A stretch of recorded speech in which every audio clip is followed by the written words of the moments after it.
Pagkagising ko, ito na agad ang tumambad sa akin. Napakapulang market. Tingnan niyo mga paps. So, kahapon si Bitcoin nasa 29 or $28,000 yan. Pumalo na ng 26. 7% dump. So, syempre, kung bumagsak si Bitcoin, follow na lahat ng altcoins niyan. And then, kahapon sana gagawa ko ng video regarding XRP kasi nasa buying zone na niya ako. So, ayun mga paps. So, nag-dip siya today ng 0.42. And dito ako nakapag-buy around 0.55 nga, no, pababa ng konti.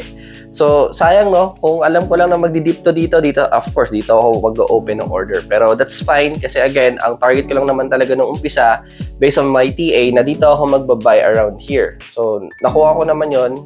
Ngayon, since mas mababa ang presyo ni XRP, still, nag-open pa rin ako ng order or nagbabuy pa rin ako sa kanya. So mga paps, not a financial advice ha. Kung mag-buy kayo ng XRP, do your own research pa rin. O kahit sa ibang crypto like Bitcoin or Ethereum. Okay? Thank you. Bye-bye.